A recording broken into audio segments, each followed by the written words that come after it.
พี่น้องลงส่งน้ำพระสบายดีพี่น้องปกปลายวัดชูชนวันนี้ก็จะลงส่งน้ำพระด้วยพี่น้องเลยวันนี้นี่เลยไปเดี๋ยวจะถากใครก่อนโอ้นะมาเด้อพี่น้องวันนี้มาส่งน้ำพระที่บ้านโคกใหญ่แล้วก็ไง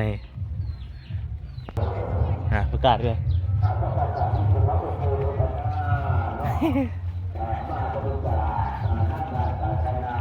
โอ้คือเลยพี่น้องแค่วันนี้บรรยากาศวันนอกวันนาเอาเพื่อนนี่เขามั่งหรอไอ้เพื่อนนี่มั่งหรอบรรยากาศเล่าแค่พี่น้องเลยกำลังที่ส่งน้ำพระ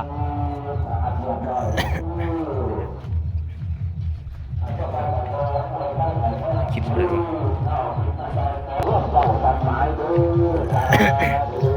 เขาเห็นโอ้มองรถนินลงเว้ย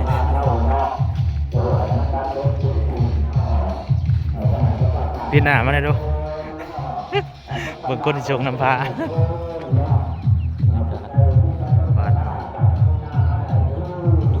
เป็นเราโอเคบรรยากาศ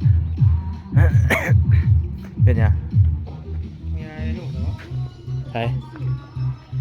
มีบานะโอ้เบิ่งเรา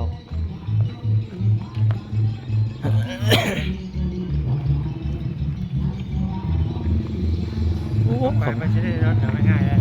บอกลงไปถ่ายรูปถ่ายยังอยู่วัดก่อนนะเนี่ยโอ้ดอกคูณอยู่นี่นี่มั้งดอกนั่นดอกคูณตู่แล้วรักแค่ไปลงวะดอกคูณประกาศข่าวนอกถึงสารวัตรเท่านอกแต่ละคุ้มแต่ละมวยเด้อนอกสารวัตรเท่านอกเป็นสื่อนำต้นนำผ้าออกต้นหญ้าโน่นอก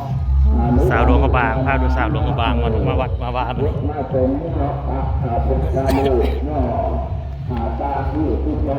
โพต้นใหญ่นะบรรยากาศในวัดในว่าเห็นไหม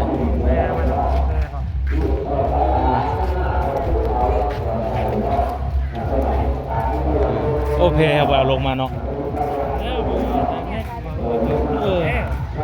เอาเพเอาหัวเพ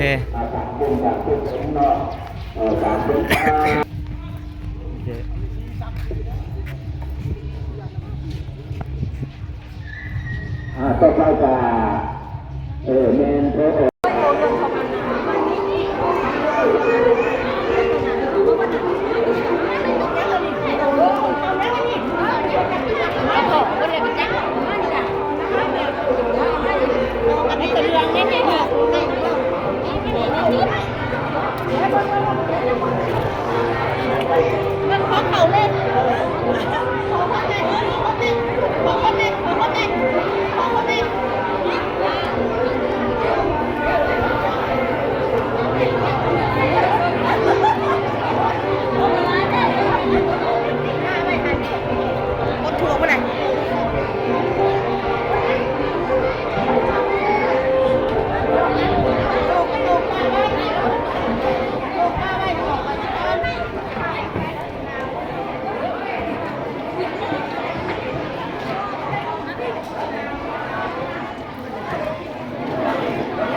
ยูทูบเบอร์จะได้ออกวะอ๋อคนไลน์พี่น้องไอ้คนไลน์มาเลยจะเบิ่งหน้าน้ำบนวันนี้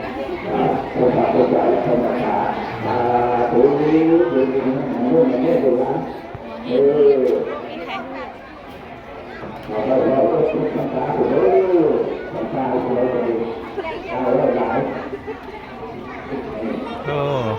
มายังวันนี้ส่งน้ำพระ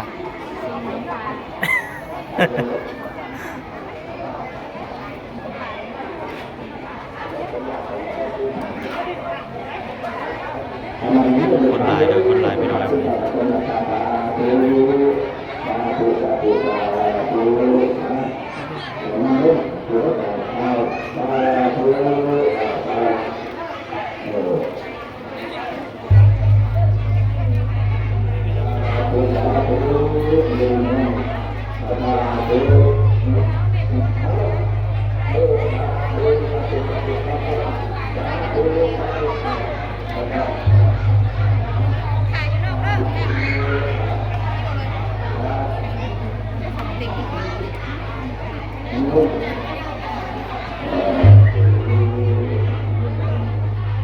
บ่ต้องพดเดินนะบ่ต้องพดบ่เดินนำเด้อลงแล้ว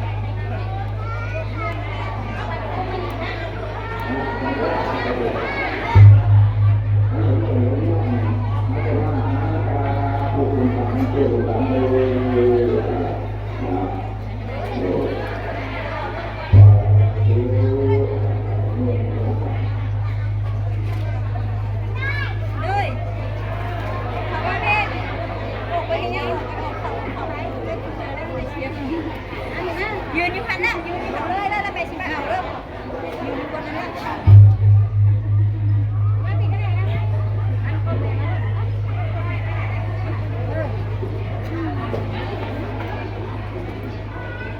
ซ้ำข่อยเลยนะ อืม ซ้ำข่อย อืมสูงสำคัญไหมนี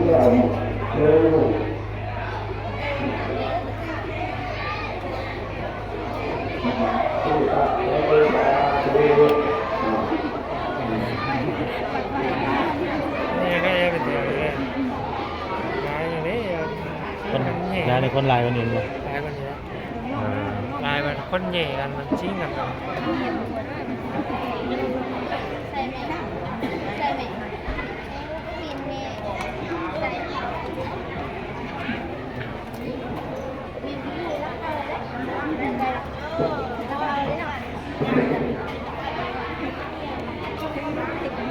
ถ่ายทางนี้ก่อนนะ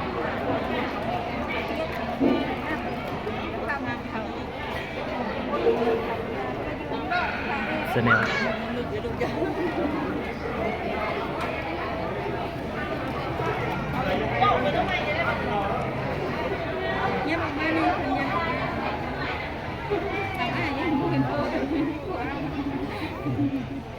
ไปยืนถ่ายที่มันไว้ เลยเขาเหยียบได้ใช่ไหม